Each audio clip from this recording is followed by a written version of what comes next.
फिर से नए वीडियो के साथ मैं आ गया हूँ नया चैप्टर के साथ। जैसे कि मैंने क्लास में आप लोगों को बोला था, स्टेट बोर्ड के लिए इलेक्ट्रोस्टैटिक्स आपके लिए बहुत टफ जाता है, तो उसके लिए मैं नया वीडियो में आपके लिए लेके आऊंगा और आज हम आ गए हैं। ठीक है, तो बच्चों क्लास में हमारा जो जेई के लिए इलेक्ट्रोस्टैटिक्स का जो चैप्टर चल रहा था लगभग वो खत्म हो चुका है। उसका जो बेसिक कुछ टर्म्स है, उसके जो कुछ बेसिक टर्म्स है जो हमारे यहाँ यूज होने वाले हैं, तो उसी के साथ हम आज के चैप्टर की शुरुआत करेंगे। ठीक है, तो सब लोग रेडी हो? अरे रेडी हो क्या?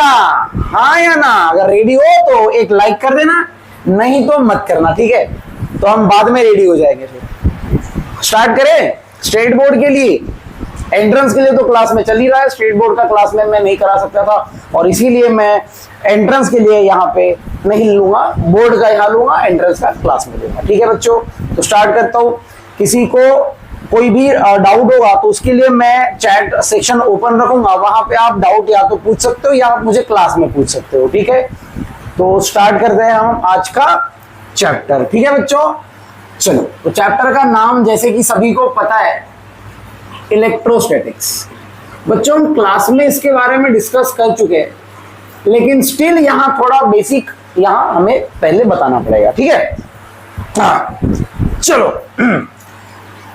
क्या बताया था बोलो बच्चों स्टार्ट में? इलेक्ट्रोस्टैटिक्स क्या होता है बोलो? Branch of physics deals with study of charge. क्या बताया था बोलो बच्चों? Study of charge at rest. अरे हाँ या ना? इलेक्ट्रोस्टैटिक्स क्या होता है बोलो? चार्ज की स्टडी, जो चार्ज कैसे होंगे, रेस्ट पे होंगे। इससे बहुत सारी चीजें मैंने एंट्रेंस में कवर की है, जैसे कि इलेक्ट्रोमैग्नेटिज्म में दो पार्ट होते हैं। क्या क्या बताया था बोलो? अरे इलेक्ट्रोमैग्नेटिज्म को दो पार्ट में डिवाइड किया जाता है ना, क्या कौन सा बताया था? इलेक्ट्रोमैग्नेटिज्म, इलेक्ट्रो को दो पार्ट में डिवाइड किया जाता है, बताया था कि नहीं बताया था? कौन सा? Electrostatics, electrodynamics. ये चीजें बोर्ड में नहीं पूछी जाती है और इसीलिए मैंने शुरुआत यहां से की है बच्चों। ठीक है, स्टार्ट करें फिर से। चलो, what is electrostatics? Study of charge at rest. ठीक है, एक कहानी बताता हूं बच्चों आपको। ठीक है, देखो हमने क्लास में ना कूलम्ब्स लॉ पढ़ा था, याद है कूलम्ब्स लॉ? फिर भी मैं उसका एक छोटा सा पार्ट बता देता हूं। कूलम्ब्स लॉ में हमने पढ़ा था जो हमारा फोर्स का फॉर्मूला होता है, क्या होता है बोलो? 1/4πε0 Q1 Q2 R²। अगर मुझे इसको वेक्टर फॉर्म में लिखना हो तो यहाँ R कैप लगाया जाता है, ऐसे हमने पढ़ा था, बराबर है क्या? तो इसका ही काम यहाँ थोड़ा बहुत आने वाला है, ना के बराबर ही काम आएगा, ज्यादा उतना फोकस नहीं करना है। ठीक है बच्चों, स्टार्ट करें, आगे बढ़े। फिर से एक बार, what is electrostatics? Study of charge at rest. ठीक है, उसमें हमें कूलम्ब्स लॉ में हमने फोर्स के बारे में डिस्कशन कर लिया था। अब हम यहाँ पे क्या पढ़ने वाले हैं उसके बारे में थोड़ा सा डिस्कशन करते हैं। ठीक है, तो ये जो कहानी मैं बताऊंगा, इस कहानी को समझना है, उसके बाद ही टॉपिक हम आगे बढ़ाएंगे। ठीक है बच्चों, तो ध्यान से समझना मैं कौन सी कहानी बताने वाला हूं। देखो, जो इलेक्ट्रिक फील्ड होती है जिसके बारे में हमें अगेन पढ़ लिया था, क्या पढ़ा था बता देता हूं। सपोज मैंने बोला एक चार्ज है, क्या बोला बोलो? एक चार्ज है, let's say this charge is capital Q। अच्छी बात, क्लास में याद है बताया था, इस चार्ज के आसपास इस चार्ज के आसपास एक ऐसा रीजन होता है, क्या होता है बोलो? एक ऐसा रीजन होता है जिसके अराउंड में अगर कोई दूसरा चार्ज रख दिया जाए तो ये जो रीजन है उस रीजन की वजह से इस रीजन के अंदर अगर उसको रखा जाए तो ये चार्ज इस पे क्या एग्जर्ट करता है बोलो बच्चों? फोर्स एग्जर्ट करता है। अरे हाँ या ना? और चैट सेक्शन में आप बता सकते हो इस रीजन को क्या बोला जाता है। याद है क्या बताया था मैंने? फील्ड। अब ये किसकी फील्ड है? चार्ज की, और इसीलिए इसको बोला जाएगा इलेक्ट्रिक फील्ड। अरे बोलो हाँ या ना? ये हम पढ़ चुके थे कि नहीं पढ़ चुके थे? अरे हाँ, चलो तो बोलो what is electric field? Electric field एक ऐसा रीजन होता है जो किसी चार्ज के अराउंड में होता है, जिसके अंडर में दूसरा चार्ज रख दे तो उस पर वो फोर्स एग्जर्ट करता है। समझ में आया? तो ये इसके बारे में भी हमने एंट्रेंस में पढ़ लिया था, यहां बोर्ड में काम नहीं आएगा। इलेक्ट्रिक फील्ड का डेफिनेशन कोई नहीं पूछेगा। समझ में आया? अब आप सोच रहे होंगे सर तो फिर आप क्यों बता रहे हो? तो आप सुनो, आपने ये तो समझ लिया इलेक्ट्रिक फील्ड होती है भाई, और इलेक्ट्रिक फील्ड के साथ साथ हमने इलेक्ट्रिक फील्ड लाइंस की प्रॉपर्टी पढ़ी थी, electric field lines of force की प्रॉपर्टीज पढ़ी थी। तो बोलो चार्ज तो हो गया भाई, हमने मेन टॉपिक ये है हमारा इलेक्ट्रिक फील्ड। क्या है बोलो? Electric field. इलेक्ट्रिक फील्ड के बारे में ज्यादा कुछ नहीं, ये बात याद रखना, इसका जो डायरेक्शन होता है, इलेक्ट्रिक फील्ड का डायरेक्शन ऑलरेडी बता चुका हूं मैं, पॉजिटिव टू कहा होता है बोलो, निगेटिव होता है। इलेक्ट्रिक फील्ड का डायरेक्शन कहां से कहा होता है बोलो, पॉजिटिव से निगेटिव होता है। ठीक है, इसके बारे में बोर्ड में इतना ही काम का है, बाकी चीजों हम एंट्रेंस में पढ़ लिए। फिर से एक बार, इलेक्ट्रिक फील्ड किससे डिनोट किया जाता है? ई वेक्टर से। ऑब्वियसली ये कौन सी क्वांटिटी है बोलो बच्चों? वेक्टर क्वांटिटी है। और इसका जो यूनिट होता है वो क्या होता है बोलो? न्यूटन पर कूलम। क्या होता है बोलो बच्चों? न्यूटन पर कूलम। और आगे आप पढ़ोगे वोल्ट पर मीटर, ये आगे पढ़ने वाले हो। अब ये कहां से आया? आपने पढ़ा होगा, ये याद है, बताया था। इलेक्ट्रिक फील्ड का मतलब फोर्स अपॉन चार्ज होता है। एक कूलम के चार्ज पे फोर्स लगा लो तो उसको इलेक्ट्रिक फील्ड बोला जाता है। फोर्स पर यूनिट चार्ज मतलब इलेक्ट्रिक फील्ड होती है। फोर्स का यूनिट न्यूटन, चार्ज का यूनिट कूलम। अरे पढ़ा है कि नहीं पढ़ा है? लिख दूं यहां पे, चार्ज का यूनिट क्या होता है बोलो? अरे कूलम होता है ना, सिंबल होता है कैपिटल सी। चार्ज कौन सी क्वांटिटी है बोलो बच्चों? Charge is a scalar quantity. अरे यार लिखा नहीं क्या मैंने? चार्ज कौन सी क्वांटिटी है? स्केलर। और इलेक्ट्रिक फील्ड कौन सी क्वांटिटी है? वेक्टर। समझ में आया? पक्का जो बातें यहां बोला आप उसको रिवाइज करने के लिए रिपीट देख सकते हो, फिर भी मैं शॉर्टकट में बता देता हूं। क्या क्या बताया बोलो? Electrostatic study of charge at rest. ठीक है, चार्ज क्या होता है बोलो? ये भी नहीं बताया क्या? क्लास में बताया, फिर भी बता देता हूं। चार्ज एक किसी मटेरियल की एक इनहेरेंट प्रॉपर्टी है जो क्या एक्सर्ट करता है? फोर्स एक्सर्ट करता है। समझ में आया? किसी दूसरे चार्ज पार्टिकल पे। अरे हाँ या ना? चलो, चार्ज कौन सी क्वांटिटी है बोलो? स्केलर क्वांटिटी है। चार्ज का यूनिट क्या होता है बोलो बच्चों? कूलम। इलेक्ट्रिक फील्ड क्या होता है? ऐसा रीजन जिसके अराउंड में कोई दूसरा चार्ज रख दे तो ये उस पे फोर्स लगाएगा। कौन? चार्ज। अरे इलेक्ट्रिक फील्ड किसी चार्ज की होगी ना, चार्ज के रीजन की होगी ना, चार्ज का ही रीजन होगा, तो वही रीजन को इलेक्ट्रिक फील्ड बोला जाता है। डायरेक्शन क्या होता है बोलो? पॉजिटिव से निगेटिव। ये कौन सी क्वांटिटी है? वेक्टर क्वांटिटी है। ये इसका यूनिट क्या होता है बोलो? न्यूटन पर कूलम या वोल्ट पर मीटर। ये मैं आपको आगे में पढ़ाने वाला हूं। ठीक है बच्चों, आगे बढ़े क्या? पक्का? चलो, अब ऐसा तो नहीं है यहां पे मैं प्लस कर दूंगा, है ना? इसको आप लिख के रख सकते हो कॉपी में। ठीक है, जितनी चीजें मैं लिखवाऊंगा ना बच्चों, वो आपको सारी चीजें लिखनी है। ठीक है, कसम खुदा की। खुदा मतलब भगवान। चलो बढ़ते हैं आगे, स्टार्ट करते हैं हमारे इंपॉर्टेंट टॉपिक का, और वो उसका नाम है इलेक्ट्रिक फ्लक्स। ठीक है, ये है हमारे टॉपिक की शुरुआत। अब तक तो बेसिक ही था, तो स्टार्ट करें। हाँ, मुझे एक बात बताओ बच्चों, इलेक्ट्रिक फील्ड एक रीजन था, बिल्कुल सही बात है। वो जो रीजन है, सपोज मैं एक एग्जांपल लेता हूं। ठीक है, इलेक्ट्रिक फ्लक्स को समझाने के लिए ना एक एग्जांपल लेता हूं। देखो, मैंने बोला ये एक क्यूब है। ये क्या है बोलो? एक क्यूब है। सही बात है। अब मैंने बोला ये क्यूब है पॉजिटिवली चार्ज। कौन सा चार्ज? Positively charge. पूरे चार्ज जो है उसके सरफेस पे फैले हुए हैं। अच्छा, पॉजिटिवली चार्ज स्फीयर है। मुझे एक बात बताओ, क्या पॉजिटिवली चार्ज स्फीयर से इलेक्ट्रिक फील्ड लाइंस बाहर निकलेगी? बोलो, पॉजिटिव चार्ज स्फीयर नहीं, सॉरी, पॉजिटिव चार्ज क्यूब से क्या इलेक्ट्रिक फील्ड लाइंस बाहर निकलेगी? बिल्कुल निकलेगी। क्या पॉजिटिव चार्ज है तो बाहर की तरफ निकलेगी कि नहीं निकलेगी? और निगेटिव होता तो अंदर जाती। हाँ या ना? अच्छा, तो क्या यहां से इलेक्ट्रिक फील्ड लाइन कुछ इस तरीके से बाहर निकलेगी? बोलो हाँ या ना? कैसे बाहर निकल रही है? नॉर्मली कैसे बाहर निकल रही है? नॉर्मली, और ये हमने पढ़ा भी था, electric field lines always normal outward होता है, परपेंडिकुलरली सरफेस से बाहर निकलती है। बोलो हाँ या ना। अच्छा, सपोज मैंने बोला कि इसके सरफेस एरिया से, ये वाले सरफेस एरिया से, यहां से 3 इलेक्ट्रिक फील्ड लाइंस बाहर निकली। कितनी? 3। कितनी लाइन बाहर निकली? 3। कैसे बाहर निकली? नॉर्मली। कैसे बाहर निकली? Normally.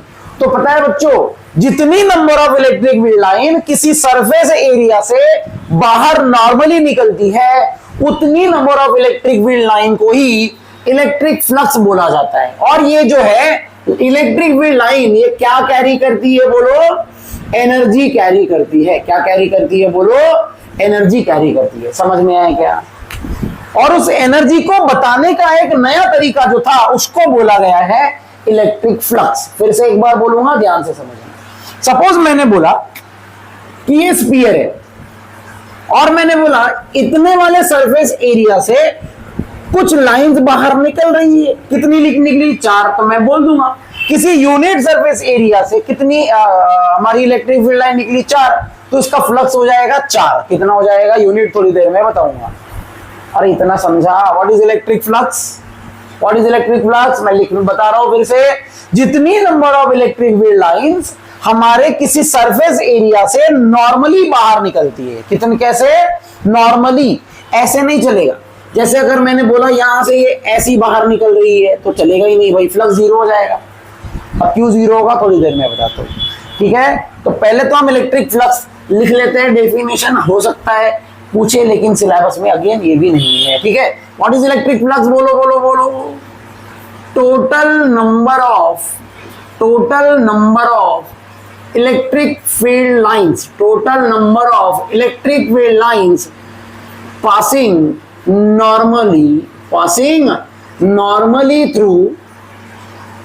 normally through a given surface area।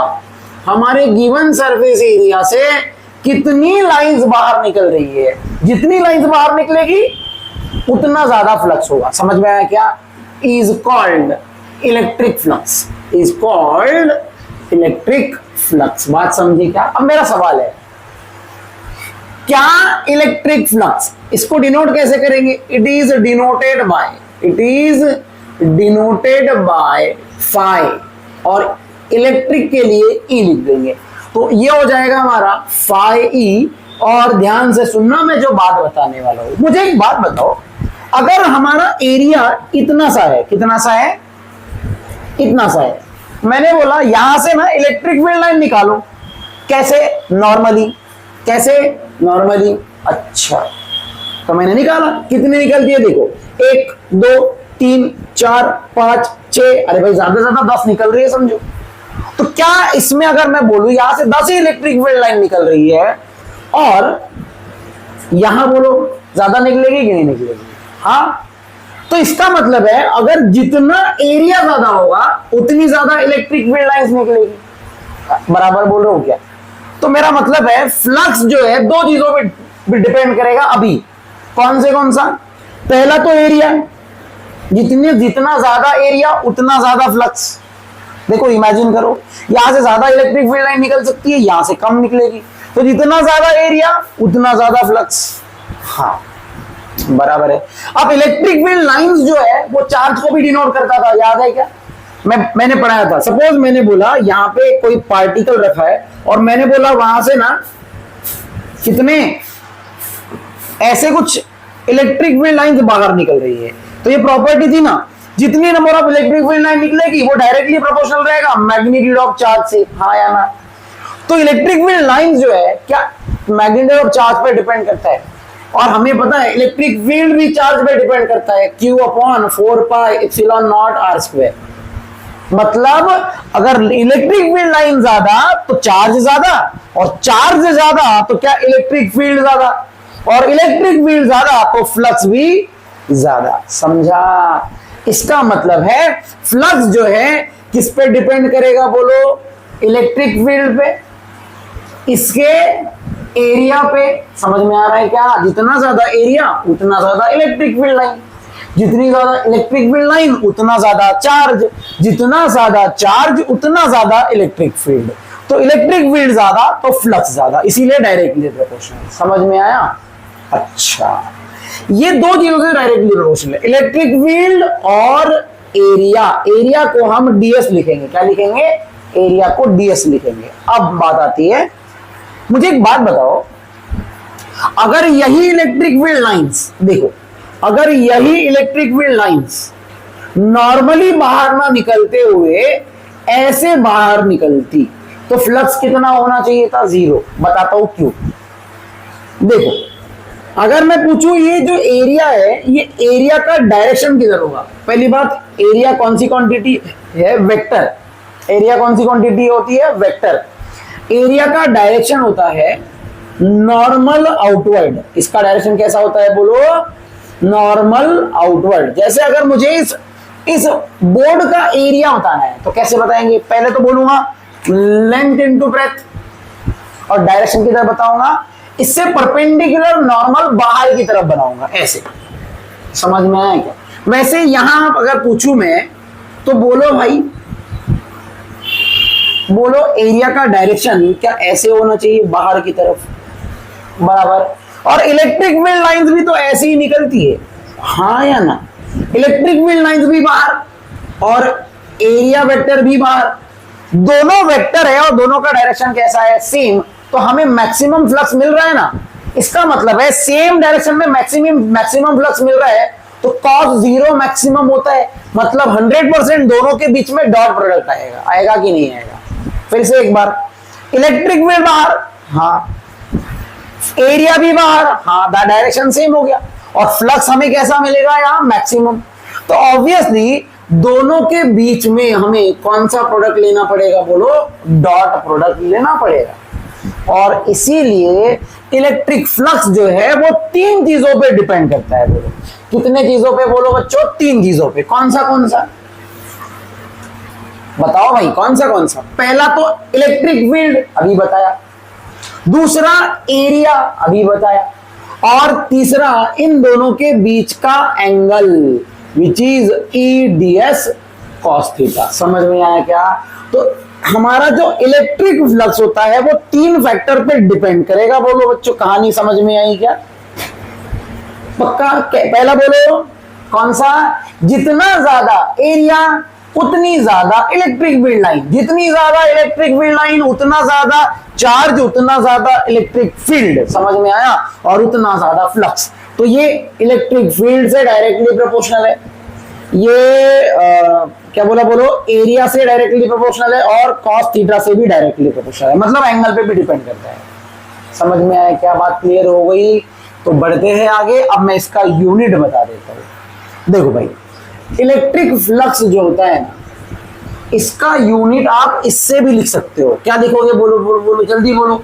Electric flux हो जाएगा न्यूटन मीटर स्क्वायर पर कूलम। क्या हो जाएगा? बोलो, न्यूटन मीटर स्क्वायर पर कूलम। और आगे में इसको आप पढ़ने वाले हो वेबर। क्या पढ़ने वाले हो? वेबर। वैसे ये वेबर ना मैग्नेटिक फील्ड में आएगा, ठीक है? तो आपको ये वाला याद रखना है, newton coulomb per metre square. वैसे इसका कोई काम आता नहीं है, और आएगा भी तो अपन बाद में देख लेंगे। समझ में आया क्या? आप ये भी लिख सकते हो। बड़े आगे बोलो बच्चों, इतना समझा? बोलो, what is electrostatics? Charge at rest. पक्का? 100%। चार्ज का यूनिट क्या होता है? कूलम। बहुत बढ़िया। आगे बोलो, इलेक्ट्रिक फील्ड का यूनिट क्या होता है? न्यूटन पर कूलम या वोल्ट पर मीटर। चार्ज कौन सी क्वांटिटी है? स्केलर। बहुत बढ़िया। चार्ज कितने टाइप के होते हैं? 2 टाइप के, पॉजिटिव एंड नेगेटिव। हाँ। इलेक्ट्रिक फील्ड कौन सी क्वांटिटी है? वेक्टर। इलेक्ट्रिक फील्ड का डायरेक्शन किधर होता है? पॉजिटिव से नेगेटिव। बोलो हाँ या ना? और हमने जो अभी पढ़ा, टोटल इलेक्ट्रिक फ्लक्स क्या होता है? तो total number of magnetic electric field line passing normally through a given cross section area, sorry given surface area. समझ में आया क्या? ये कौन सी इससे डिनोट करते हैं? फाई से। एक और बात मैंने नहीं बताया, इलेक्ट्रिक फ्लक्स जो होता है ये कौन सी क्वांटिटी होती है? बोलो, स्केलर। क्योंकि यहाँ कौन सा प्रोडक्ट लिया जा रहा है? Scalar product. अब ऑब्वियसली स्केलर प्रोडक्ट लेंगे तो रिजल्टेंट क्या होगा? स्केलर। तो फ्लक्स कौन सी क्वांटिटी है? स्केलर क्वांटिटी है। समझ में आया क्या? पक्का? चलो, तो अगर किसी को चाहिए तो इसको रोक के उसको स्क्रीनशॉट ले लेना और बाद में लिख लेना, ठीक है। चलो, तो हम टॉपिक को थोड़ा आगे बढ़ाते हैं, इससे रिलेटेड कुछ क्वेश्चंस कर लेते हैं, ठीक है बच्चों। आपके सामने स्क्रीन पे आपको कुछ क्वेश्चंस दिखेंगे, तो वो क्वेश्चंस आपको सॉल्व नहीं करने हैं, मैं एक करके दूंगा, कुछ होमवर्क दूंगा, तो आपको ट्राई कर लेना है। फ्लक्स पे सवाल आ सकता है, ठीक है। चलो, तो देखो बच्चों, आपके स्क्रीन के सामने आपको एक क्वेश्चन नजर आ रहा होगा और वो क्वेश्चन मैं यहां लिख रहा हूं। ऑब्वियसली मुझे नहीं दिखेगा क्योंकि मैं तो एडिट करने के बाद में डालूंगा, ठीक है। चलो, क्या बोला है देखो, अब प्लेन एरिया, आपको एरिया दिया हुआ है, कितना दिया है बोलो, 100 सेंटीमीटर स्क्वायर। अब आपको भी पता होगा, ये बताने की जरूरत नहीं है, आप बच्चे नहीं हो, आप 12th में हो। सेंटीमीटर स्क्वायर को मीटर स्क्वायर में कन्वर्ट करने के लिए 10 के पावर में -4 किया जाता है, ठीक है, अच्छी बात है। It is placed in a uniform electric field, electric field दिया हुआ है आपको, कितना दिया है बोलो, 100 न्यूटन पर कूलम, बहुत बढ़िया। Such that the angle between area vector and electric field vector, दोनों के बीच का एंगल दिया हुआ है बच्चों 60 डिग्री, और उसने बोला इलेक्ट्रिक फ्लक्स निकाल के दिखाओ। इलेक्ट्रिक फ्लक्स हमें निकालना है, बहुत बढ़िया, अभी निकाल लेंगे। बोलो कैसे सॉल्व करेंगे? हम बोलेंगे हमको पता है। अच्छा, क्या पता है? मत बताओ। इलेक्ट्रिक फ्लक्स का फॉर्मूला होता है E इंटू ए इंटू कॉस थीटा। बोलो होता है कि नहीं होता है? हाँ सर। तो E कितना दिया है भाई? 100। एरिया कितना दिया है? 100 10 का पावर -6, और कॉस थीटा 60 डिग्री। कॉस 60 कितना होता है? 1/2। तो आपका आंसर आएगा, इसको सॉल्व करेंगे 10 का पावर -4, ऐसे ही कर लेता हूँ। ये क्या हो जाएगा बोलो? ये इसको लिखेंगे हम 100 इंटू 10 का पावर -4 इंटू 1/2। ये कट गया, बचा 50, आंसर आ गया 5 इंटू 10 का पावर -3, और यूनिट लिख सकते हो न्यूटन मीटर स्क्वायर पर कूलम। समझा? अरे बड़े, ये बहुत आसान क्वेश्चन था भाई, ठीक है। चलो, तो बच्चों हो गया, बढ़े आगे। चलो, अब हम बढ़ेंगे बच्चों गॉस लॉ। क्यों? क्योंकि गॉस लॉ के बिना हम आगे के सवाल नहीं कर पाएंगे, ठीक है। तो गॉस लॉ को थोड़ा सा हम डिस्कशन कर लेते हैं, गॉस लॉ पे, ठीक है। चलो देखो भाई बच्चों, गॉस लॉ क्या होता है? गॉस लॉ, और ये आपको एंट्रेंस में फिर से पढ़ाया जाएगा, कोई बात नहीं, वहां पे भी पढ़ाऊंगा, यहाँ पे भी पढ़ाऊंगा, ठीक है। ध्यान से समझना है गॉस लॉ होता क्या है। साइंटिस्ट थे हमारे गॉस, जो कहीं ना कहीं भी घुस जाते थे, इसीलिए उनका नाम है गॉस। जहां जहां खाना मिला वहां चले जाएंगे, है ना। जैसे वो 3 इडियट में देखा होगा आपने, है ना, बिन बुलाए मेहमान, और इसीलिए इनका नाम पड़ गया भाई गॉस, घुस जा। चलो बढ़ते हैं आगे। गॉस लॉ देखो क्या होता है भाई, बहुत इजी है। पहले तो अपन इसको मैथमेटिकली लिखेंगे, क्योंकि ना मैथमेटिकली ही रटना है आपको। हो सकता है सवाल आ जाए, लेकिन ना के बराबर ही आएगा, क्योंकि सिलेबस के बाहर का है, ठीक है, हमारे बोर्ड के सिलेबस के बाहर का है, लेकिन काम आएगा, क्योंकि गॉस लॉ के एप्लीकेशन हमें दिए हुए हैं, ठीक है। देखो इसका गॉस लॉ क्या बोलता है, बहुत इजी है। ये क्या बोलता है? Total electric flux. क्या बोला बोलो? Total electric flux. समझा?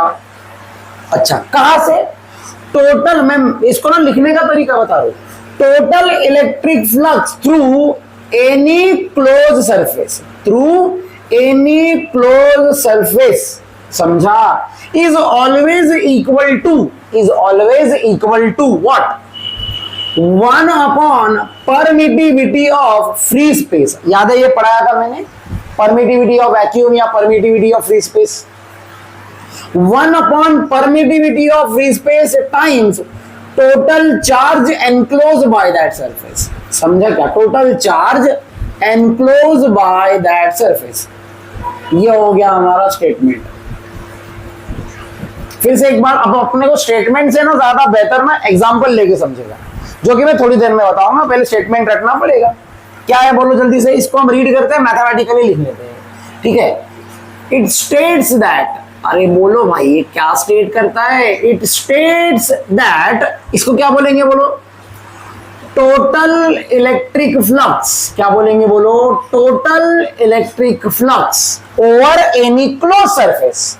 ठीक है, total electric flux over any close surface, any close surface, ठीक है, इज इक्वल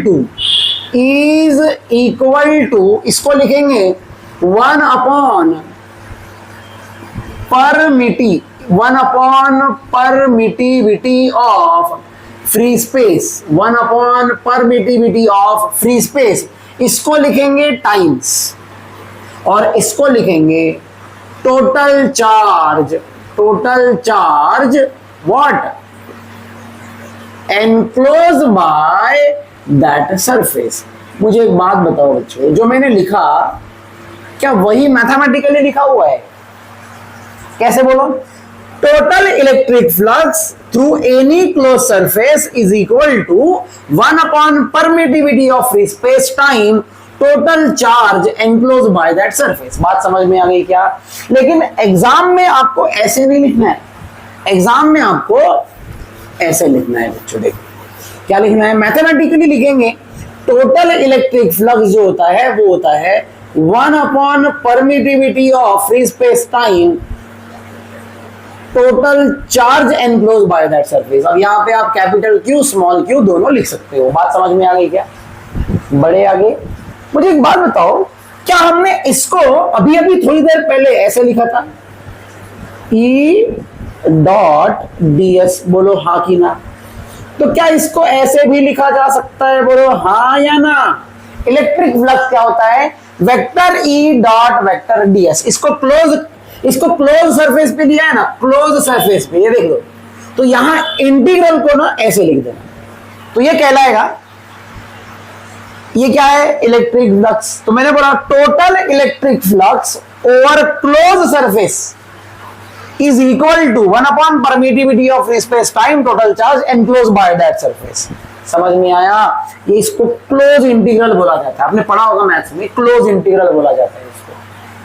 अरे समझा स्टेटमेंट? अरे बराबर, बड़े आगे पक्का। ये इंपॉर्टेंट है, आपको MCQ में पूछा जा सकता है। कैसे? ऐसे बोलेगा which of the following is correct regarding the Gauss law. तो आपको लिखा रहेगा, ऐसे लिखा रहेगा vector E cross vector ds, vector E dot vector ds, both EMV none of this. समझ में आया क्या? ऐसे आ सकता है, या ऐसे हो सकता है vector E dot vector ds is one by epsilon time total charge, या इप्सिलॉन इनटू टोटल चार्ज, ऐसे भी हो सकता है, कुछ भी पूछा जा सकता है। तो ये MCQ के लिए याद रखना है, ठीक है? समझ गया बच्चों? बड़े आगे तो गॉस लॉ समझ गया। अब मुझे बताओ क्या टोटल इलेक्ट्रिक फ्लक्स का मतलब चार्ज अपॉन इप्सिलॉन नॉट है ना? तो इस पे एक सवाल कर लेते हैं बच्चों, जो कि आपको स्क्रीन पे नजर आएगा, ध्यान दो।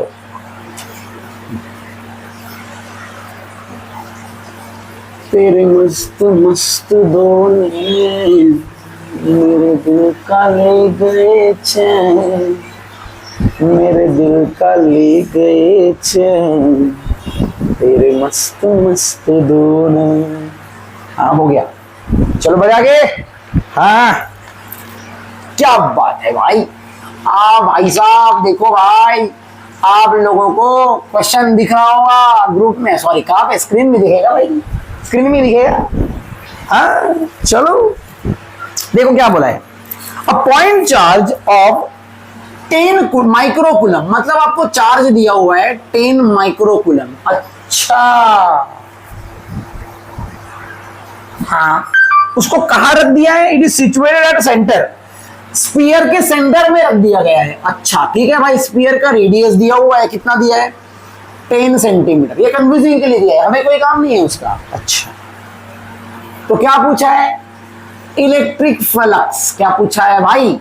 Electric flux. तो आपके दिमाग में पहले क्या बात याद आएगी? सोचो, आपके दिमाग में आएगा अच्छा इलेक्ट्रिक फ्लक्स पूछा है भाई, तो हम फॉर्मूला लगाएंगे electric field into area into cos theta. Theta दिया है क्या? नहीं सर। तो फिर थीटा तो दिया ही नहीं है, फिर क्या करेंगे? इलेक्ट्रिक फील्ड दिया है क्या? सर ये भी नहीं दिया है, तो हम वो नहीं यूज कर सकते। तो गॉस लॉ तो यूज कर सकते हैं ना भाई, हम बोलेंगे बाय गॉस लॉ। बोलो इलेक्ट्रिक फ्लक्स क्या होता है भाई? Charge upon epsilon not. हाँ या ना? अब आप बोलोगे सर चार्ज तो दिया है, ए तो दिया ही नहीं है, पहले तो कन्वर्ट कर लेते, 10 10 के पावर में -6। सोचो कि इप्सिलॉन नॉट कहां से लाए भाई, क्वेश्चन पेपर के पहले ही पेज पे ये वैल्यू लिखी होगी, जो कि मुझे याद है, मैं लिख लेता हूं। चार्ज कितना दिया है बोलो, 10 इंटू 10 के पावर में -6, और इसकी वैल्यू होती है 8.85 इंटू 10 के पावर में -12। समझ में आया क्या? अब बोलो इसके बाद क्या आप सॉल्व कर लोगे? अगर नहीं तो मैं हूं ना भाई, मैं किसके लिए हूं और ये किसके लिए है, लॉग बुक तो काम आएगी ना। तो पहले बताओ क्या करोगे आप, लॉग लोगे या रेसिप्रोकल लोगे? रेसिप्रोकल। मैं जो बोलूंगा ध्यान दो, कैलकुलेशन को आसान करने के लिए ना कोशिश किया करो कि रेसिप्रोकल से सॉल्व करो, क्योंकि मोस्टली रेसिप्रोकल से ही होता है। ऊपर में ना नंबर है भाई, देखो कोई भी ऐसा नंबर नहीं है जो टफ नंबर है, इजी नंबर है। 10 बहुत आसान नंबर हो गया मल्टीप्लिकेशन के लिए, है ना। तो इसका रेसिप्रोकल ले लो, आ जाएगा। देखो भाई 8.85 का हम रेसिप्रोकल ले लेंगे। रेसिप्रोकल आपको आता होगा, अगर नहीं आता होगा तो मैं क्या करूंगा, मैं ग्रुप में आपको मेरा वीडियो आपको भेज दूंगा, ठीक है। तो आप उससे रेसिप्रोकल, रूट, स्क्वायर रूट सारी चीजें आप सीख सकते हो। फिलहाल मुझे इसका रेसिप्रोकल निकालना है। तो 8.8 का 5, 8.8 का 5 1130, इसका आंसर आ जाएगा 0.1130 इंटू 10 के पावर बोलो, ये ऊपर जाएगा 12 में से 6 गया, 6 प्लस 1 10 का पावर 7। तो ये हो गया आपका आंसर 1.13 इंटू 10 के पावर में 6 न्यूटन मीटर स्क्वायर पर कूलम। समझ में आया क्या बोलो भाई? कंफ्यूजिंग नहीं था ऐसा? लेकिन आप लोगों के लिए नए हो आप तो आपको लगेगा, क्यों? क्योंकि यहाँ पे क्या इलेक्ट्रिक फील्ड और एरिया नहीं दिया था और थीटा भी नहीं दिया था। सबसे पहले हमारे दिमाग में ये कॉस थीटा ही आएगा, तो नहीं लगा तो हम क्या लगा देंगे, गॉस लॉ। समझ में आया क्या? पक्का बच्चों? एक और क्वेश्चन अगर दिया होगा तो हम देखते हैं, फिलहाल इसको हम इरेज करते हैं, ठीक है। बढ़ते हैं आगे।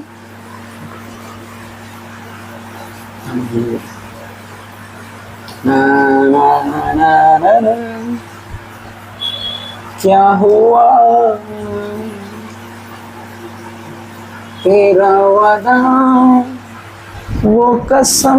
मैडम का भी है आते हैं भाई। चलो भाई देखते हैं, कुछ नया क्वेश्चन होगा तो आपको होमवर्क में दे दूंगा भाई, बट ठीक है मैं। अरे हाँ बोलो भाई, ये आपके लिए होमवर्क है भाई, जो मैंने क्वेश्चन ग्रुप में दिया। क्वेश्चन नंबर 3 आपके लिए होमवर्क है। आप देख सकते हो गिवन में बहुत सारी चीजें दी हुई है। देखो क्या बोला है, ध्यान से देखो। एरिया दिया है, इलेक्ट्रिक फील्ड दी है, अरे हाँ या ना? हाँ दी है। वो बोल रहा है इफ इलेक्ट्रिक फ्लक्स इज इतना, फ्लक्स भी दिया हुआ है, तो एंगल पूछा है भाई, शर्म आएगी सॉल्व करने में। तो आप इसको घर में पहले सबको सोने देना, उसके बाद ही सॉल्व करना। क्यों? क्योंकि भाई आपको क्या आएगी, शर्म, और सबके सामने शर्माओगे तो आपको भी पता है आपके साथ क्या होगा। हाँ चलो चलो, सबके सोने के बाद हाँ बड़े आगे बोलो भाई, क्या आपको फ्लक्स के कॉन्सेप्ट समझ में आ गए? हाँ या ना? अब बात आती है, सर ये गॉस लॉ तो आपने पढ़ा दिया, इसका यूज क्या है सर, ये तो बताओ, है ना? अरे गॉस लॉ तो पढ़ लिया भाई, उसमें पढ़ना क्यों है ये तो पता होना चाहिए कि नहीं होना चाहिए। तो चलो आज अब हम पढ़ते हैं एप्लीकेशन ऑफ गॉस लॉ, ठीक है। तो ये बहुत इंपॉर्टेंट है, आपको हो सकता है पूछ ले, application of Gauss law. Gauss law का एप्लीकेशन क्या है, ध्यान दो। अरे ये क्या है भाई, कौन बीच में रखता है, पता नहीं, बार बार लग रहा है मुझे। हाँ पढ़े, देखो भाई, गॉस लॉ जो है ना, it is use to find electric field. पूरा लिख लेता हूं भाई, it is use to find electric field. अच्छा किसके लिए भाई, किसके लिए? It is use to find the electric field for symmetrically sphere, charged sphere, ठीक है। यूनिफॉर्मली चार्ज बोल सकते हो आप, ब्रैकेट में लिख लेता हूं मैं यूनिफॉर्मली। और एक बात याद रखना, यूनिफॉर्मली चार्ज स्पीयर को ही स्पेरिकल शेल बोला जाता है। क्या बोला जाता है बोलो बच्चों? Spherical shell. स्पेरिकल शेल लिखा हो या यूनिफॉर्मली चार्ज स्फीयर लिखा हो, एक ही मतलब है। और स्पेरिकल शेल और यूनिफॉर्मली चार्ज स्फीयर के लिए, स्फीयर क्यों लिखा भाई मैंने? स्फीयर के लिए मुझे अगर इलेक्ट्रिक फील्ड निकालना हो किसी भी जगह पे, कहां निकालेंगे? पहला स्फीयर के बाहर, दूसरा स्फीयर के सरफेस पे, और तीसरा स्फीयर के अंदर। तीन चीजें रहेगी यहाँ, ठीक है। वैसे तो मुझे बाहर ही निकालना है, बाद में अज्यूम कर लूंगा मैं, मतलब कुछ कंडीशन रहेगी उसमें वैल्यू पुट करेंगे, तीनों मिल जाएगा। फिलहाल बाहर निकालना, ऐसा सोचना है आपको, ठीक है। चलो बढ़िया। और भाई और किसके लिए निकलेगा? To find electric field for symmetrically object ही देंगे, ठीक है। सिमेट्रिकली चार्ज सिलेंडर, ये भी यूनिफॉर्मली होगा, और एक बात, इसको बोला जाएगा सिलेंड्रिकल शेल। क्या बोला जाएगा बोलो? हॉलो सिलेंडर बोल सकते हो, सिलेंड्रिकल शेल। बड़े आगे, चलो बढ़िया, अच्छी बात है भाई। तीसरा, to find electric field for infinite charged, uniformly charged plane sheet. अरे याद है आपको, कुछ ही दिनों पहले, 2 दिन पहले मैंने इसका आंसर निकाल के दिखाया था, विच इज σ/2 एप्सिलॉन नॉट। अरे पढ़ाया था, मैंने ये भी बोला था कि गॉस लॉ से यही मैं आपको प्रूव करके दिखाऊंगा, हाँ या ना? तो ये भी हम पढ़ेंगे, ठीक है बच्चों। तो इस वीडियो में मैं क्या क्या कवर करने वाला हूं, ध्यान दो। ये वाला डेरिवेशन आपका कवर होने वाला है यहाँ पे, और ये वाला भी डेरिवेशन कवर होने वाला है। ये वाला डेरिवेशन मैं अगले वीडियो में लाऊंगा, ठीक है। फिलहाल हम ये 2 डेरिवेशन इस वीडियो में कवर करने वाला हूं। तो बड़े आगे, ये दोनों डेरिवेशन ना बच्चों इंपॉर्टेंट है, आए हुए हैं, ठीक है। एक बार 2 बार शायद आए हुए हैं, ठीक है। मुझे आइडिया नहीं है लेकिन कितने बार, लेकिन आया हुआ है, ठीक है। कितने मार्क्स के लिए आता है तो ये भी बता देता हूँ। कभी कभी 4 मार्क्स का पूछा गया है, कभी कभी 3 मार्क्स का पूछा गया है। 2012 के पहले, ठीक है, ये ज्यादा पूछा जाता था, लेकिन 2012 के बाद, 2012-13 के बाद में इसे थोड़ा कम पूछा जा रहा है, ठीक है। और इस चैप्टर पे ज्यादा सवाल नहीं है, आपको ये 2 सवाल मिलेंगे। एक पोटेंशियल का मिलेगा, पोटेंशियल एनर्जी पे न्यूमेरिकल आते हैं। पोटेंशियल वाला डेरिवेशन अभी आया था 2026 में, ठीक है। 25 से 26 में आया था, मुझे ज्यादा आइडिया है, ठीक है। तो बढ़ते आगे इन दोनों के डेरिवेशंस पे, ठीक है बच्चों। बड़े आगे फिर से रिपीट करता हूं मैं, ध्यान दो। हमने पढ़ा इलेक्ट्रोस्टैटिक्स क्या होता है भाई? Electrostatics is study of charge at rest, ठीक है। उसके बाद मैंने आपको चार्ज के बारे में कुछ बातें बताई, उसके बाद में इलेक्ट्रिक फील्ड के बारे में कुछ बातें बताई, और उसके बाद मैंने आपको बताया फ्लक्स के बारे में। फ्लक्स 3 चीजों पे डिपेंड करता है, एक है इलेक्ट्रिक फील्ड, दूसरा है एरिया, और तीसरा है एंगल बिटवीन बोथ, हाँ या ना? और ये क्या होता है? Dot product of E into D. समझ में आया क्या? मैंने इस पे कुछ क्वेश्चंस कराए, पहले बहुत सिंपल था, एरिया दिया था, इलेक्ट्रिक फील्ड दी थी, एंगल दिया था, फ्लक्स पूछा था। उसके बाद मैंने आपको गॉस लॉ पढ़ाया, बोलो हाँ या ना? गॉस लॉ क्या होता है? टोटल इलेक्ट्रिक फ्लक्स जो होता है हमारा, वो क्या किसके बराबर होता है? One by permittivity time total charge enclose by that surface. तो पहले इसके बारे में हम थोड़ा सा डिस्कशन करते हैं, ठीक है बच्चों। तो गॉस लॉ का मतलब क्या है ये समझते हैं, क्योंकि ये आपको काम आएगा आगे में, ठीक है। गॉस लॉ, बोलो भाई गॉस लॉ क्या था? लिख लिया हमने, अब इसको समझते हैं।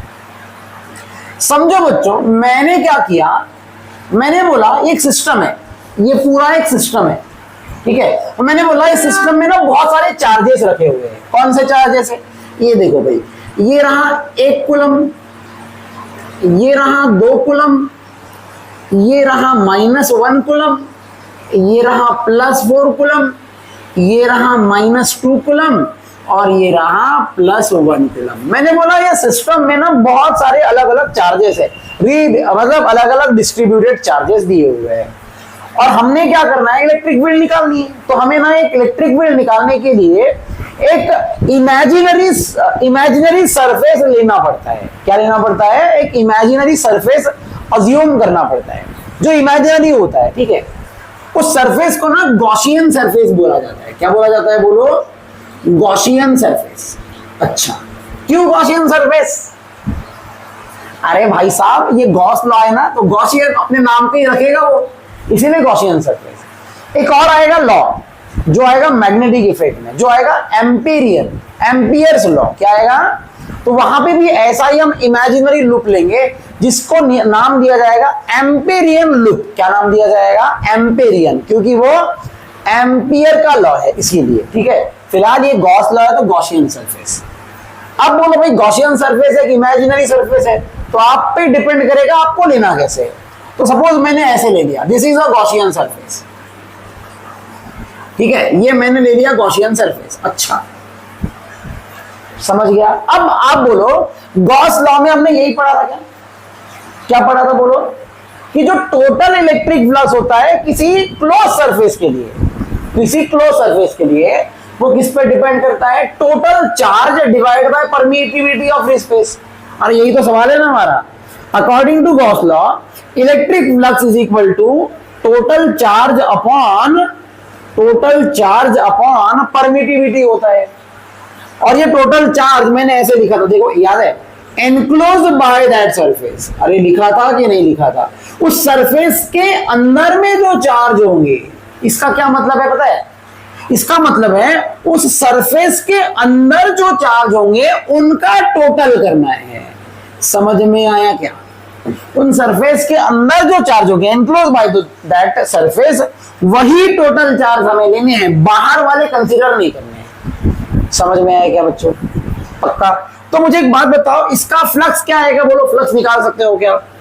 बोलो भाई, फ्लक्स निकाल सकते हो कि नहीं निकाल सकते हो? निकाल सकते हैं सर। इसका फ्लक्स आ जाएगा सर ऐसे,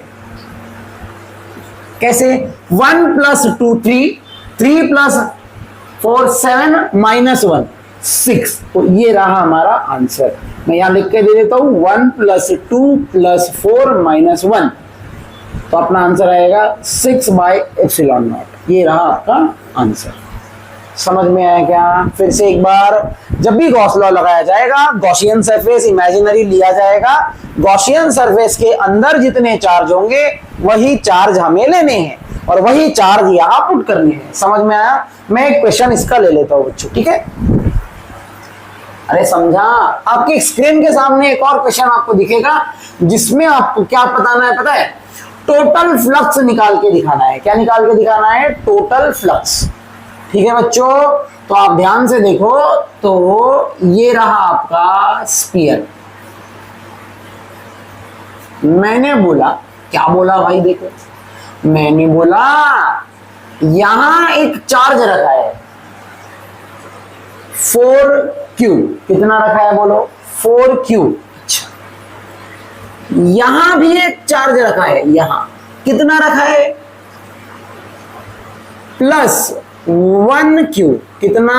1Q। अच्छा, और यहां भी एक चार्ज रखा है, कितना? 5Q-। समझा? मैंने पूछा टोटल फ्लक्स बताओ, टोटल इलेक्ट्रिक फ्लक्स बताओ। अच्छा सर, अभी अभी आपने बताया था फ्लक्स का फॉर्मूला होता है 1/ε0 into total charge enclose by the surface. तो सरफेस तो हमारा ये है भाई, है ना? सरफेस तो ये, तो इसको तो कंसीडर नहीं करना पड़ेगा, तो हम दोनों को ऐड कर देंगे, तो हमारा इलेक्ट्रिक फ्लक्स हो जाएगा 4Q + Q/ε0। तो इलेक्ट्रिक फ्लक्स आ जाएगा 5Q/ε0। बोलो, बात समझ में आई क्या? पक्का फ्लक्स निकाल लोगे? अगर आपको सरफेस के एरिया, सरफेस के अंदर में चार्ज दी हो तो फ्लक्स निकाल लोगे? अरे बोलो भाई, निकाल लेंगे कि नहीं निकाल लेंगे? हाँ या ना? इसको ऐसे रखूं क्या? अच्छा लग रहा है वैसे, है ना? टिंग टिंग टिंग टिंग। चलो, टिंग टिंग टिंग। बड़े आगे। अरे गॉस लॉ के एप्लीकेशन सॉल्व करें। पहला एप्लीकेशन क्या था बोलो? गॉस लॉ स्फीयर के सरफेस पे या स्फीयर के बाहर इलेक्ट्रिक फील्ड निकालने के लिए यूज किया जा सकता है। बोलो हाँ कि ना? लेकिन बच्चों वो सॉल्व करने के पहले आपको ये चीज मैं जरूर बताऊंगा और वो है, आपको भी पता है, टनन टनन, क्या है बोलो, चार्ज डेंसिटी।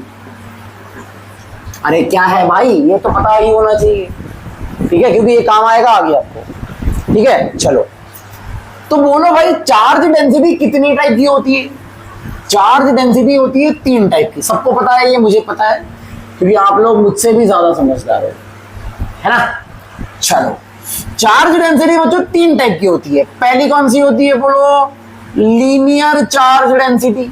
पहली कौन सी डेंसिटी होती है बोलो? लीनियर चार्ज डेंसिटी, जिसको हम लैम्बडा से डिनोट करते हैं। दूसरी होती है सरफेस चार्ज डेंसिटी। दूसरी कौन सी होती है बोलो? सरफेस चार्ज डेंसिटी, जिसको हम सिग्मा से डिनोट करते हैं। अच्छा, और तीसरी होती है वॉल्यूम चार्ज डेंसिटी। क्या होती है बोलो?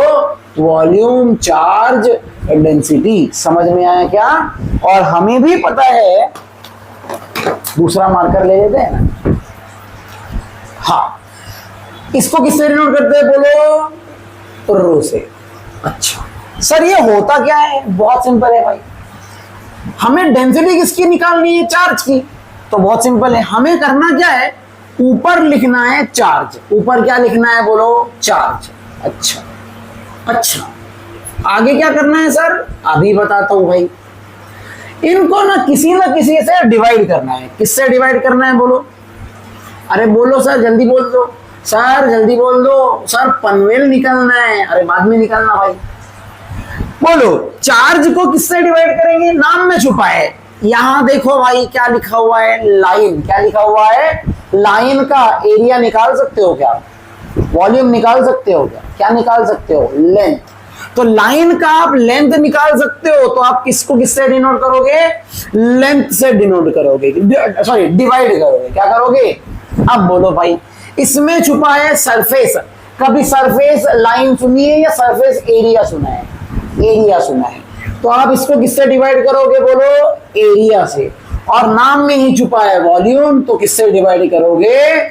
वॉल्यूम से। समझा क्या? 3 तरीके की डेंसिटी। लीनियर लाइन तो लेंथ से डिवाइड करेंगे, सरफेस एरिया से डिवाइड करेंगे, वॉल्यूम पता ही है, वॉल्यूम से डिवाइड करेंगे। किसको डिवाइड करेंगे? चार्ज को। तो भाई बोलो, लैम्बडा का फॉर्मूला क्या होगा? Charge upon length. सिग्मा का फॉर्मूला क्या होगा? Charge upon area. डेंसिटी का फॉर्मूला क्या होगा? Charge upon volume. अब ये कहां काम आएगा सर? अरे बहुत सिंपल है भाई, मुझे एक बात बताओ, लाइन लीनियर ऑब्जेक्ट, क्या मैं इसको कंसीडर कर सकता हूं? हाँ, इसमें लेंथ है सर, इसीलिए कर सकते हैं, साइड से सर्कल, लेकिन इधर लेंथ है ना, तो इसको सिलेंडर बोलूंगा मैं, सिलेंडर। हाँ सर, बिल्कुल सही बात है। तो फॉर लीनियर ऑब्जेक्ट,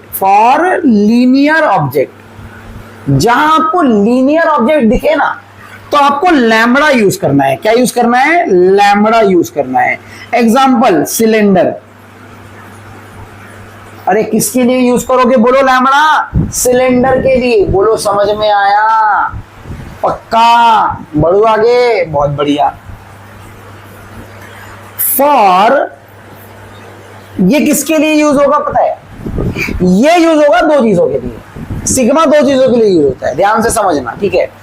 एक तो प्लेन ऑब्जेक्ट के लिए, एक तो होगा प्लेन ऑब्जेक्ट के लिए, एग्जांपल डिस्क होगा। अरे हाँ या ना, या शीट, प्लेन भी, शीट भी हो सकता है, शीट भी प्लेन होता है, ठीक है। इसीलिए देखो सिग्मा बाय 2 एप्सिलॉन नॉट मैंने शीट में निकाला था, आपको याद होगा। और दूसरा है, ये 3D ऑब्जेक्ट में भी होगा, 3D ऑब्जेक्ट में भी होगा, लेकिन 3D ऑब्जेक्ट में कब होगा? जब वो ऑब्जेक्ट कैसा होगा बोलो? हॉलो होगा। कैसा होगा? हॉलो का क्या मतलब है सर? हमारे जो चार्ज होंगे, charge is uniformly distributed, charge is uniformly distributed on surface only, surface of object. अरे समझा? एग्जांपल बताओ क्या? मैंने बोला हॉलो स्फीयर, क्या बोल दिया? Hollow sphere. तो इसके चार्जेस क्या इसके सरफेस पे ही होंगे? बोलो हाँ कि ना। बिल्कुल सही बात है। हॉलो सिलेंडर, अच्छा चार्जेस कहां होंगे? सरफेस पे ही होंगे, अंदर नहीं होंगे। तो ऐसे कंडीशन में आपको सिग्मा यूज करना है। समझ में आया क्या? और अगर चार्ज अंदर भी है तो क्या यूज करेंगे? Volume charge density. ये एंट्रेंस में दिया हुआ है, बोर्ड में नहीं दिया हुआ है। ठीक है, आपको ये दिया हुआ है एंट्रेंस सॉरी बोर्ड में, तो आपको यही वाला यूज करना है, याद रखना है। समझ में आया क्या? तीनों के लिए, इसके लिए भी यूज होगा, इसके लिए भी यूज होगा और शीट के लिए भी ये यूज होगा। समझ में आया क्या? बोलो। बढ़ो आगे, इसका यूज नहीं होने वाला है पक्का। अब ये एंट्रेंस में बताऊंगा, वैसे समझ गए होंगे आप। ये कब यूज करना है? जब चार्जेस बॉडी के अंदर भी होंगे, सॉलिड स्फीयर होगा, ये हॉलो स्फीयर है। समझ गया क्या? बढ़ो आगे, चलो भाई बढ़ते हैं। चार्ज डेंसिटी 3 टाइप की होती है। चार्ज को डिवाइड करेंगे, लाइन है तो लेंथ से, सरफेस है तो एरिया से, वॉल्यूम है तो वॉल्यूम से। लाइन कहाँ यूज होगा? लीनियर ऑब्जेक्ट में। लीनियर ऑब्जेक्ट कौन सा होता है? जिसमें लेंथ होता है। और कहाँ होता है लेंथ? सिलेंडर में। सरफेस चार्ज डेंसिटी कहाँ यूज होगी? जहां पे डिस्क होगा, प्लेन ऑब्जेक्ट डिस्क होगा या शीट होगा। और दूसरा कहाँ यूज होगा? 3D ऑब्जेक्ट, लेकिन वो कैसा होना चाहिए? हॉलो। हॉलो का क्या मतलब? चार्ज उसके सरफेस पे होने चाहिए। सरफेस का मतलब ये मैंने बताया, स्फेरिकल शेल, सिलेंड्रिकल शेल, मतलब हॉलो स्फीयर, हॉलो सिलेंडर। समझ में आया? पक्का बात क्लियर हुई? अब हम सॉल्व कर सकते हैं डेरिवेशन। ठीक है, ये बात पूछूंगा मैं क्या यूज होगा। चलो पढ़ते हैं आगे। इसको जब जब मैं साइड में हो जाऊं तो आप स्क्रीनशॉट लिया करो और बाद में लिखा करो। ठीक है, अरे समझा? चलो आपके नोट्स ऐसे ही बन जाएंगे। और बच्चों जितना मैं बोलूं उतना ही बोर्ड के लिए पढ़ना, उतना उन्हीं में से आएगा, उसके बाहर का नहीं आएगा। ठीक है, भरोसा कर सकते हो, मेरे पुराने स्टूडेंट को पूछ सकते हो, मैं उनका नंबर आपको दे दूंगा। ठीक है, परेशान मत करना बस।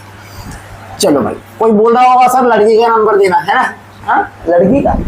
ए भाई पढ़ाई कर, नंबर होना है ना? ए भाई को नंबर होना। ए भाई चलो भाई, आपके सामने क्वेश्चन है, ध्यान दो। दिख रहा है क्या क्वेश्चन? क्या क्वेश्चन है बोलो? हमें इलेक्ट्रिक फील्ड निकाल के दिखाना है स्फेरिकल शेल के लिए। कहां निकालना है? Outside the sphere. कहां निकालना है बोलो? Outside the sphere. अब कैसे निकालेंगे ध्यान से समझना है। जो जो स्टेप्स मैं बोलूंगा ना, ये सेम स्टेप्स सिलेंडर के लिए आने वाली है। ठीक है, तो वहां मैं ये नहीं बताऊंगा, मैं वहां डायरेक्ट लिखते चलूंगा। ठीक है, ध्यान से सुनना मैं क्या क्या बोल रहा हूं। सबसे पहले हमें तो सोचना है कि किसके लिए इलेक्ट्रिक फील्ड निकालनी है। तो मैंने सोचा भाई स्फीयर के लिए। तो हमें स्फीयर के बारे में थोड़ी बातें बतानी पड़ेगी पहले, कि एक स्फीयर ले लो, उसमें उस पे चार्ज यूनिफॉर्मली डिस्ट्रीब्यूटेड है, कितने चार्ज है ये भी बताना, और उसका रेडियस भी बता देना। समझ में आया? फिर आप सोचोगे अरे ये तो स्फेरिकल शेल है, तो इसमें कौन सी डेंसिटी यूज होगी? बोलो भाई स्फेरिकल शेल में सिग्मा यूज होगा। तो बोल देना let sigma be the surface charge density, और उसका फॉर्मूला लिख देना और वहां से चार्ज निकाल लेना, क्योंकि चार्ज की जरूरत पड़ने वाली है। समझ में आया कि क्या बोला? बोलो। पहले तो स्फीयर के बारे में बताना, उसके बाद डेंसिटी कौन सी यूज होगी ये बताना, उसके बाद वहां से चार्ज निकाल लेना। इक्वेशन 1 आ जाएगी यहां से। समझा? पहले सवाल इतना। चलो ध्यान दो भाई, पहले तो यार डायग्राम आएगा। देखो मैंने क्या किया, एक गोला बना दिया भाई। इसको 3 पार्ट में डिवाइड करते हैं। ठीक है, मेरा बोर्ड छोटा है, अगर बोर्ड छोटा है तो उस हिसाब से हमारा लिखना 2 पार्ट में करते हैं ना भाई, इरेज कर देंगे। आप स्क्रीनशॉट ले लेना बड़े। चलो देखो भाई, हमने क्या किया, एक स्फीयर ले लिया। अच्छा, ये जो स्फीयर है इसका रेडियस कितना लिया बोलो? Capital R. और इस पे चार्जेस यूनिफॉर्मली डिस्ट्रीब्यूटेड है। कहां? सरफेस पे। कितने चार्ज है बोलो? Capital Q. मैं कैपिटल क्यू लूं, आप स्मॉल क्यू, कैपिटल क्यू कुछ भी ले सकते हो। मैंने कैपिटल क्यू ले लिया, तो इसके बारे में लिख लेते हैं। चलो भाई लिखेंगे, क्या बोलेंगे बोलो? Consider a sphere. ठीक है, consider sphere of radius capital R, of radius capital R, and it is uniformly what distributed, नहीं ऐसा नहीं लिखेंगे भाई, चार्ज इज यूनिफॉर्मली डिस्ट्रीब्यूटेड ना, तो हम बोलेंगे and charge capital Q is uniformly distributed, क्या बोलेंगे, uniformly distributed over its surface, over its surface. समझ में आया क्या? मैंने जो कि मैंने वही बोला था भाई, क्या बोला, बोलो एक स्फीयर ले लो और उस पे चार्ज डिस्ट्रीब्यूटेड है बता दो, तो बता दिया। अब सोचना, क्या सोचना कि मैं पास कैसे हो जाऊंगा, अरे हो जाऊंगा भाई, हो जाओगे।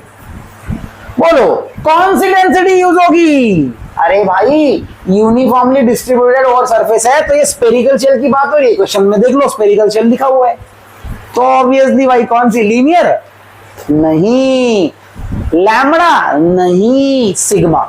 अरे भाई सरफेस चार्ज डेंसिटी होगी ना, तो हम बोलेंगे लेट, अरे लेट बोलेंगे, लेटो नहीं बोलेंगे भाई, हम बोलेंगे लेट। क्या बोलेंगे, सिग्मा क्या है बोलो, सरफेस चार्ज डेंसिटी। समझा कि नहीं समझा, फॉर्मूला लिख दो, सरफेस चार्ज डेंसिटी क्या होता है बोलो, चार्ज अपॉन एरिया। अब एरिया किसका, स्फीयर का, पता है क्या फॉर्मूला, ए भाई, ए भाई माई तय करे 4 पाई आर स्क्वायर होता है। क्या फॉर्मूला होता है बोलो, 4 पाई आर स्क्वायर। अभी अभी बोला था यहां से चार्ज निकाल लेना, तो ये क्यू का फॉर्मूला क्या मेरे हिसाब से यही होना चाहिए, इसको मल्टीप्लाई कर दूंगा तो sigma 4 pi R square equation 1।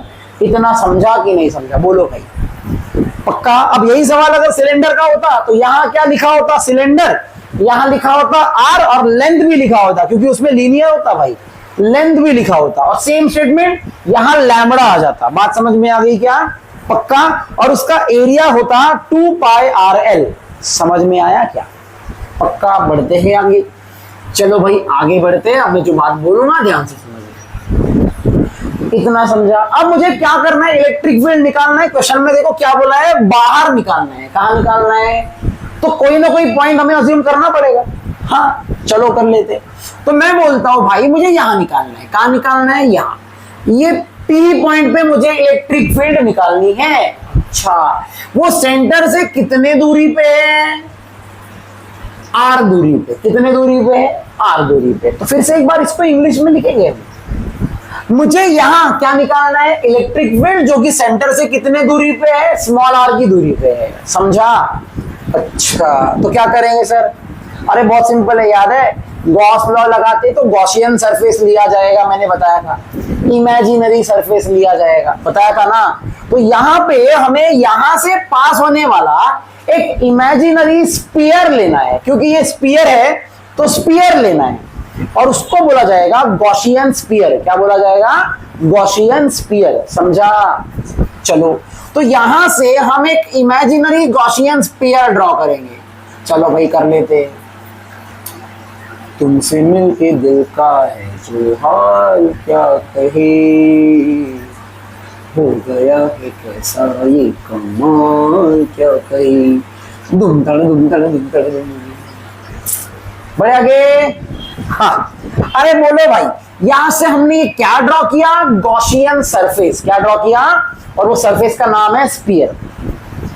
अच्छा सर इसको लिख के दिखाओ। लिख लेते भाई। देखो भाई क्या बोलेंगे, to find electric field, to find electric field at point P. अभी तो बोला था पी पे इलेक्ट्रिक फील्ड निकालना है, कितने डिस्टेंस पे,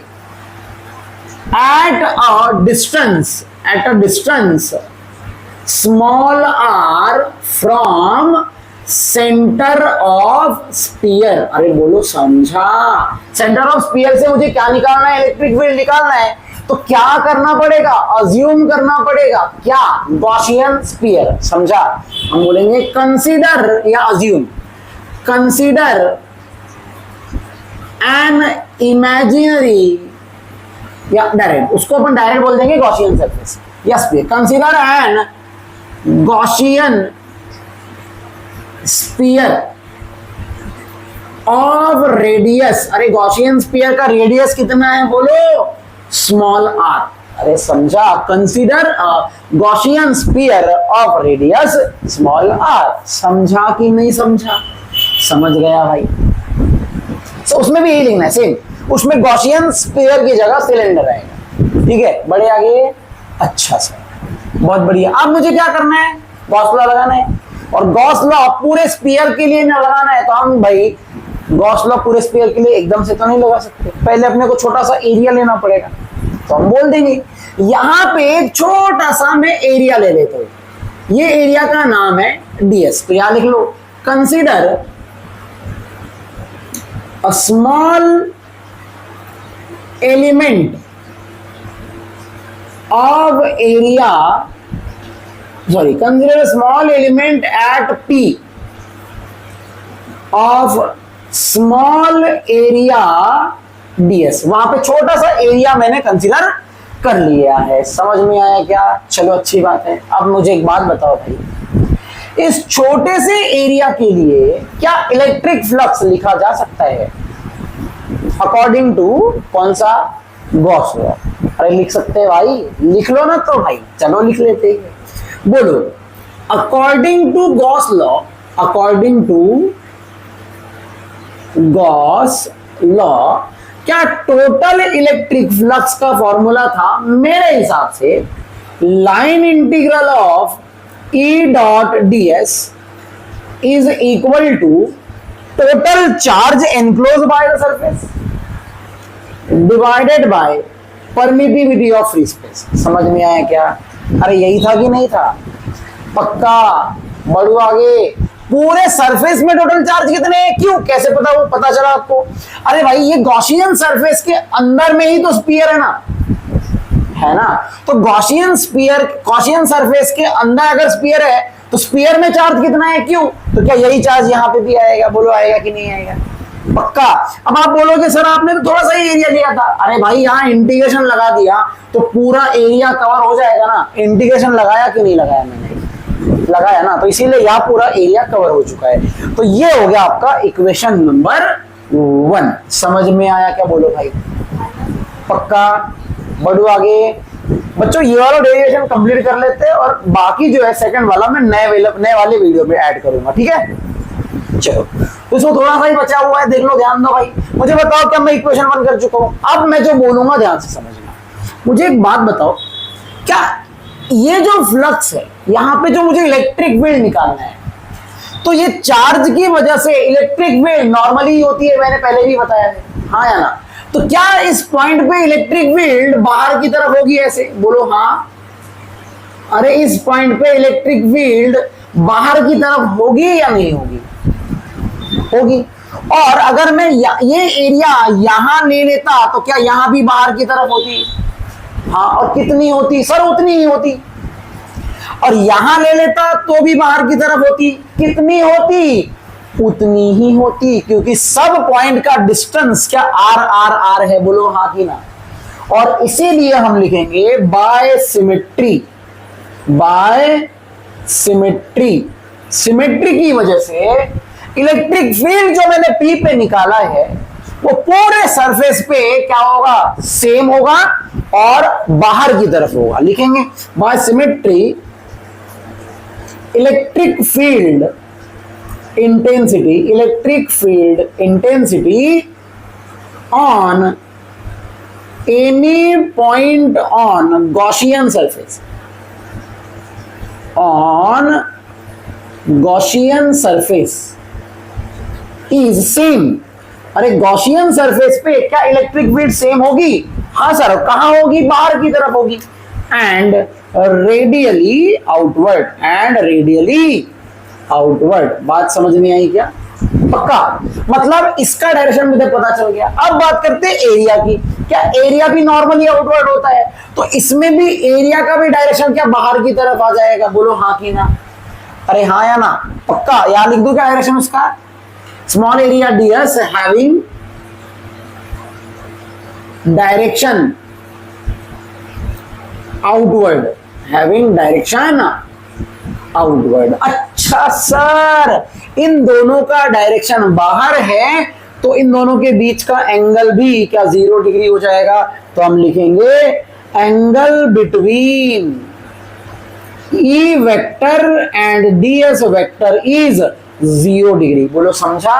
अगर दोनों के बीच का एंगल अगर 0 है, अब ध्यान दो भाई, इसका लेफ्ट हैंड साइड में सॉल्व करने जा रहा हूं, ये वाला। बोलो so therefore line integral of E dot ds is equal to, क्या ये हो जाएगा ई डीएस कॉस 0 डिग्री। और कॉस 0 कितना होता है 1। अरे इंटीग्रेशन रह गया भाई, समझा। cos 0 क्या होता है 1। तो हमारा जो आंसर आएगा वो आएगा e into integration of ds। अब आप बोलोगे सर आपने e बाहर क्यों निकाला। भाई क्या लिखा है, इलेक्ट्रिक फील्ड कैसा है, सेम है ना, हाँ या ना। तो इलेक्ट्रिक फील्ड को मैंने बाहर ले लिया, मैग्नीट्यूड ऑफ इलेक्ट्रिक फील्ड है वो, तो बाहर ले लिया। अब बचाइए, मुझे एक बात बताओ, क्या ये क्लोज सरफेस एरिया की बात हो रहा है। तो ये छोटा सा एरिया था, इस पूरे का एरिया क्या होगा भाई, स्फीयर है ना, तो 4 पाई आर स्क्वायर। लेकिन मैं कौन से स्फीयर की बात कर रहा हूं, गॉसियन स्फीयर की। तो बोलो भाई कौन सा आर लेना पड़ेगा, स्मॉल आर। समझ में आया। तो यहां आंसर आ जाएगा E is equal E into, इसका आंसर आएगा 4 पाई स्मॉल आर स्क्वायर। समझ में आया क्या यही आंसर आएगा line integral of E dot ds। बोलो हाँ या ना। ये हो गया इक्वेशन 2। अरे समझा इतना, पक्का बढ़ो आगे, पक्का बढ़े। चलो अब खत्म ही हो गया है, वो ज्यादा कुछ बचा ही नहीं है, देखो भाई। चलो मुझे एक बात बताओ, इक्वेशन 1 और 2 को देखो भाई, क्या है बोलो। 1 और 2 का लेफ्ट हैंड साइड क्या सेम है, तो राइट हैंड साइड भी क्या हो जाएगा सेम। तो मैं राइट हैंड साइड को और लेफ्ट को इक्वेट कर दूं, तो बोलेंगे फ्रॉम 1 एंड 2, बोलो आंसर क्या आएगा E into 4 pi R square equal to Q by epsilon naught. तो हमारा इलेक्ट्रिक फील्ड का आंसर आएगा 1 by 4 pi epsilon naught R square into Q। अरे क्या ऐसा ही फॉर्मूला हमने एंट्रेंस में भी पढ़ा था। ये देखो ऐसे पढ़ा था, K Q by R square electric field, पढ़ा था कि नहीं पढ़ा था। K का फॉर्मूला था 1 बाय 4 पाई एप्सिलॉन नॉट। और आपको भी पता है 1 बाय 4 पाई एप्सिलॉन नॉट की वैल्यू होती है 9 इंटू 10 के पावर में 9। अरे बोलो हाँ या ना, पक्का। ये रहा आपका डेरिवेशन, इतना ही करना था। बोलो भाई कैसा था, बढ़िया था, इसके आगे बढ़े थोड़ा सा, पक्का। क्या बच्चों हमने देखना, आपने जब लिखा होगा तो चार्ज की जगह ना, चार्ज हमने इक्वेशन 1 कुछ निकाला था, आपको याद होगा। अगर सॉरी गलती मैंने यहाँ 1 2 दे दिया, आप थोड़ा सा ठीक कर लेना इसको, ठीक है। इसको 2 कर देना, इसको 3 कर देना, और यहाँ 2 और 3 लिख देना, ठीक है। अब बोलो बच्चों चार्ज की वैल्यू हमने सिग्मा 4 पाई आर स्क्वायर लिखा था कि नहीं लिखा था, लिखा था ना। तो ये वाला वैल्यू ना यहाँ डाल दो। बोलो फोर्स कितना हो जाएगा, बोलो जल्दी से, क्या हो जाएगा बोलो। Sigma 4 pi R square by 4 pi small R square epsilon naught. 4 pi cancel, तो फोर्स का फॉर्मूला, सॉरी इलेक्ट्रिक फील्ड का फॉर्मूला क्या हो जाएगा बोलो, sigma R square by epsilon naught small R square. क्या आपको ये बात समझ में आ गई। ये भी आपका डेरिवेशन है, आप यहां तक भी कर सकते हो, यहां तक भी कर सकते हो, जैसे उसकी नीड होगी वैसे कर सकते हो। वो कैसे पूछना चाहता है आपको, समझ गया। This is your required expression. अरे बोलो समझा, पक्का। अब बस 3 बातें बताऊंगा और आज का वीडियो हम खत्म करेंगे, ठीक है। ध्यान दो बच्चों, फिर से बोलूंगा, स्क्रीनशॉट लेते रहा करो। जैसे स्क्रीनशॉट ले लिया उसके बाद मैं मिटा दूंगा, आप समझ गए होंगे। ध्यान दो, बोलो भाई, ये रहा स्फीयर, ये रहा स्फीयर, ये रहा आउटवर्ड पॉइंट स्मॉल आर, और ये है हमारा कैपिटल आर, पहला पॉइंट। बच्चों बताओ इलेक्ट्रिक फील्ड की वैल्यू उसके आउटसाइड में क्या हमने यही निकाली है ना। तो बोलो भाई आउटसाइड इलेक्ट्रिक फील्ड कितनी होती है, sigma R square by epsilon naught small R square. समझा, पक्का। या अब ये रख लो, क्या हो जाएगा बोलो भाई, 1/4πε0 Q बाय आर स्क्वायर। समझ में आया? बड़े आगे, बहुत बढ़िया सर।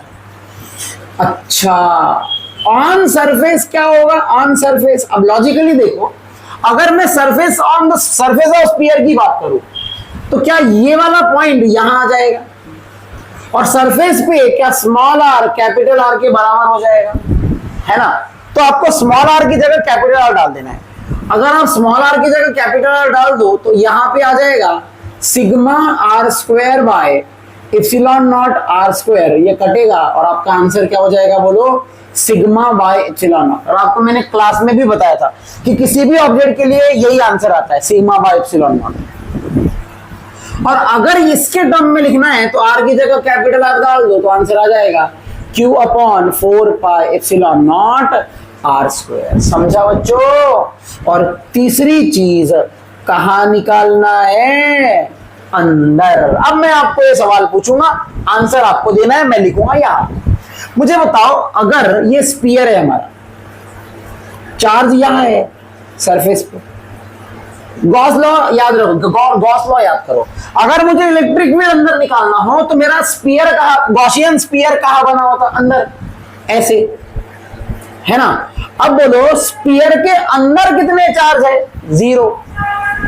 अरे जब चार्ज ही नहीं है तो फ्लक्स होगा क्या? और फ्लक्स नहीं है तो इलेक्ट्रिक फील्ड होगी क्या? तो electric field inside the sphere कितनी होगी बोलो? 0। मुझे लगता है मेरे बताने के पहले आपने बता दिया होगा। समझ में आया? पक्का समझा? बड़े आगे, पक्का? तो जैसे कि बहुत सारा चीज आपका आज हो चुका है और हम कल नए वीडियो के साथ मिलेंगे। कल अपना नया वाला टॉपिक क्या क्या होगा बता देता हूं मैं। हमें सिलेंड्रिकल शेल के लिए निकालना है, प्लेन शीट के लिए निकालना है और कुछ न्यूमेरिकल्स उसके पूरे कल कवर करने हैं। ठीक है बच्चों? तो कल मिलेंगे नए वीडियो के साथ। तब तक के लिए tata, bye bye, good night.